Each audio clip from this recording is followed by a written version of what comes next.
السلام علیکم دوستو، آج پی ٹی ایم کے جو ان کے ناپاک عزائم ہیں وہ کھل کر سامنے آ گئے۔ علی وزیر اور محسن داوڑ نے اپنے ساتھیوں سمیت آج پاکستان آرمی چیک پوسٹ کے اوپر حملہ کیا، پہلے دھرنا دیا، پھر اکسایا اور پھر اسٹریٹ فائرنگ کی، جس کے نتیجے میں ہمارے پاک فوج کے کئی جوان زخمی ہوئے اور کراس فائرنگ میں ان کے 3 بندے ہلاک ہوئے، جس میں علی وزیر گرفتار ہو چکے ہیں اور محسن داوڑ جو ہیں وہ بھاگ چکے ہیں۔ اس وقت یہ بات سمجھنا بہت ضروری ہے کہ پی ٹی ایم، علی وزیر، محسن داوڑ، پشتین، ان کا مقصد کیا ہے، یہ کس کے ہاتھوں میں کھیل رہے ہیں۔ اس میں تو کوئی شک نہیں ہے کہ یہ بیرونی طاقتوں کے ہاتھوں میں کھیل رہے ہیں، ملک کو اور اداروں کو کمزور کرنے کے لیے۔ اب ایک اور اہم فیکٹر جو اندرون ملک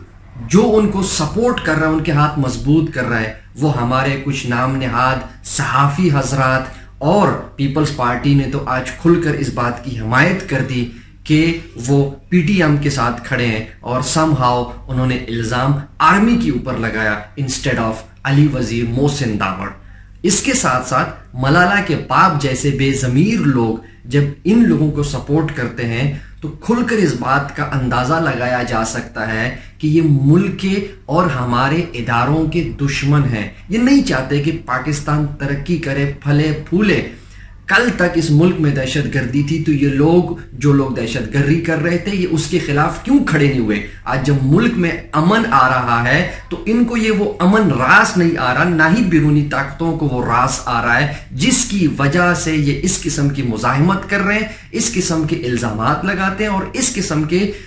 اٹیکس کرتے ہیں، تاکہ پاکستان کے جو امیج ہے اس کو مجروح کیا جائے، پاکستان کی کوششوں جو دہشت گردی کے خلاف پاکستان نے کی اس کو دنیا کے سامنے شو کیا جائے کہ پاکستان نے کوئی کوشش نہیں کی، اور پاکستان کو ڈی سٹیبلائز کیا جائے۔ لیکن میں ان سب عناصر کو یہ بتانا چاہتا ہوں کہ الحمدللہ پورا پاکستان، پاکستانی قوم، چاہے وہ پشتون ہو، چاہے وہ بلوچی ہو، سندھی ہو، پنجابی ہو، کشمیری ہو، کوئی بھی ہو، سب اس بات پہ متفق ہیں، اپنے اداروں کے ساتھ کھڑے، ملک کے ساتھ کھڑے، ان لوگوں کے خلاف کھڑے، اور یہ سب اپیل کریں گے انشاءاللہ کہ ان کے خلاف سخت سے سخت کارروائی کی جائے، انسدادی دہشت گردی میں ان کے خلاف مقدمہ چلایا جائے اور ان کو عبرتناک سزا دی جائے، تاکہ کل کوئی بھی اس ملک کے خلاف، اس اداروں کے خلاف آواز نہ اٹھا سکے۔ اجازت چاہتا ہوں، اللہ حافظ۔